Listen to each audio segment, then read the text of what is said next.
TV7 Israel News is made possible thanks to your generous donations. Shalom and good evening. This is TV7 Israel News broadcast to you from Jerusalem. And in today's top stories, tensions are seemingly escalating on Israel's northern front with both Lebanon and Syria. In an extraordinary decree of justice, the Islamic Republic is held accountable for its plot to carry out acts of terror on European soil. Russian Foreign Minister Sergei Lavrov hosted his Jordanian counterpart Ayman Safadi, during which the two top diplomats discussed the latest developments related to the Israeli-Palestinian conflict. Tensions are seemingly escalating on Israel's northern front with both Lebanon and Syria. Less than 48 hours after an IDF surveillance drone crashed inside Lebanese territory on Sunday, an uncommon incident occurred when surface-to-air missiles were fired toward an Israeli unmanned aerial vehicle, a Hermes 450, which was conducted routine activity in Lebanese airspace south of Sidon. While initial reports by Hezbollah affiliate networks claimed that the Israeli UAV, capable of both surveillance and offensive missions, was shot down, the IDF spokesperson's unit informed TV7 that the aircraft was not hit and continued its mission as planned. Separately, military officials revealed to TV7 that an investigation has been launched into the circumstances which prompted Hezbollah's decision to fire upon the Israeli UAV. They explained that if the aircraft would have been hit, it would have triggered an Israeli retaliatory strike against the Iranian proxy in Lebanon. Meanwhile, in Syria, at approximately 10:42 last night, unidentified aircraft fired a barrage of missiles toward a number of military installations manning both Syrian troops and Iranian proxy militias in the countryside of Quneitra Governorate. In tandem, a scientific studies and research center in Syria's Hama Governorate was also subject to an aerial bombardment. Naturally, in light of the sophisticated characteristics of the attack, Damascus officials were quick to attribute responsibility to the Israeli Air Force, while also claiming that the majority of the incoming precision-guided missiles were intercepted by Syria's aerial defense array. Nevertheless, according to a number of credible sources in Syria, all of the targets were successfully bombed by the unidentified aircraft. Separately, the IDF spokesperson's unit did not confirm nor deny its involvement in response to TV7's request for comment. However, it is interesting to know that less than 3 hours before the alleged Israeli attack was executed, a significant arms shipment from Iran had been delivered to one of the targeted installations. Turning to the northern Belgian city of Antwerp, where, in an extraordinary decree of justice, the Islamic Republic is held accountable for its plot to carry out acts of terror on European soil. In a first unprecedented trial of an Iranian diplomat accused of planning to bomb a meeting of an Iranian exiled opposition group in France, a Belgian court rejected Tehran's demands for immunity, sentencing the Iranian diplomat to 20 years in prison alongside 3 of his culprits, Iranian agents who were sentenced to 15, 17, and 18 years respectively. C'est un jugement exemplaire, long, très fouillé, qui démontre 2 choses. Un diplomate ne peut pas faire n'importe quoi, il a une immunité de fonction, il n'a pas une immunité pour les actes criminels et terroristes qu'il a commis. La deuxième chose fondamentale, c'est de reconnaître la responsabilité de l'État iranien. L'État iranien est considéré comme responsable, il n'est pas à la cause, mais il est responsable par ses services, il est impliqué, a dit le tribunal, dans ce qui aurait pu être un carnage, c'est-à-dire plusieurs milliers de personnes qui seraient tuées. Les peines de prison, cela ne nous regarde pas parce que nous sommes partie civile, mais nous pouvons constater la fermeté du tribunal qui, dans un jugement très long, fera date et nous permettra de considérer qu'à partir d'aujourd'hui, pour les États démocratiques, l'État iranien est un État terroriste. Despite the evidence holding up in court, considering the fact that all of the charged Iranians were caught red-handed with improvised explosive devices in their possession, the Islamic Republic continues to deny its involvement in the foiled terror attack, claiming it to be a European ploy.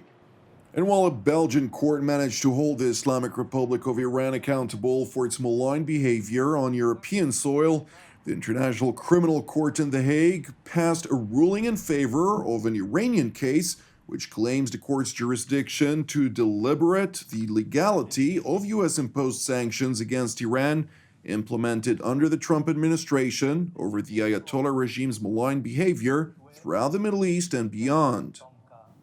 By 15 votes to 1, finds consequently that it has jurisdiction on the basis of Article 21, Paragraph 2 of the Treaty of Amity, Economic Relations and Consular Rights of 1955, to entertain the application filed by the Islamic Republic of Iran on 16 July 2018, and that the said application is admissible.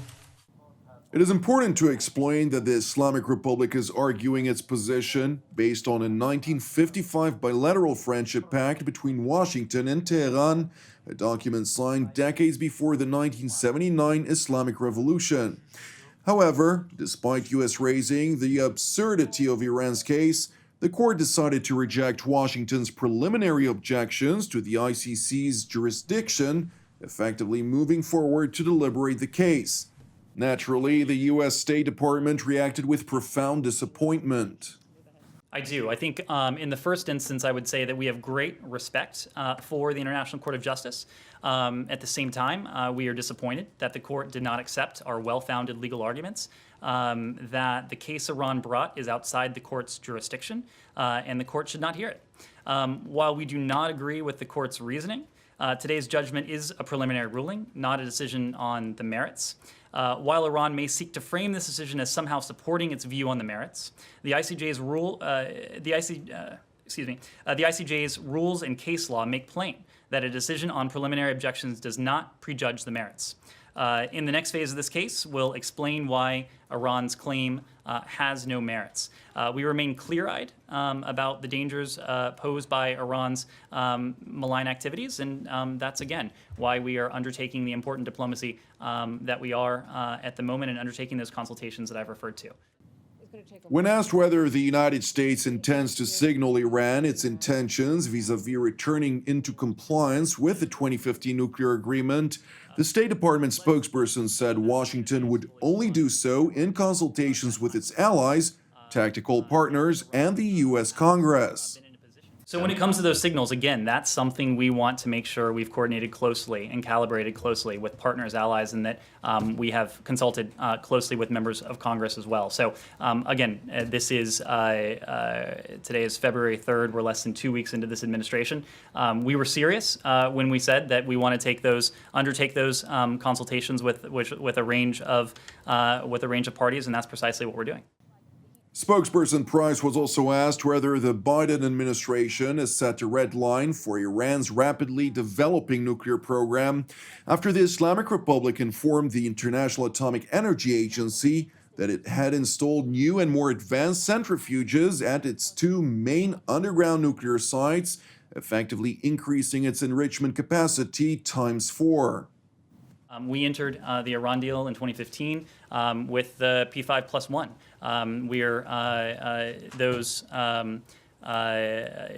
Those are a set of allies and, in a couple cases, tactical partners that we want to make sure we are coordinating with. Again, members of Congress as well. So I don't want to set any red lines from here, certainly not today. Again, we're not here to negotiate from the podium. We're here to undertake those consultations in the first instance behind closed doors. Making a sharp turn to Moscow, where Russian Foreign Minister Sergei Lavrov hosted his Jordanian counterpart Ayman Safadi, during which the two top diplomats discussed the latest developments related to the Israeli-Palestinian conflict. In a joint press briefing, Minister Lavrov emphasized Russia's stance on the issue. По палестинской проблеме у нас единое мнение о необходимости продвигать задачу двухгосударственного решения. Мы приветствуем нормализацию отношений Израиля с целым рядом арабских стран, но это, конечно же, не должно использоваться для того, чтобы создание палестинского государства было предано забвению.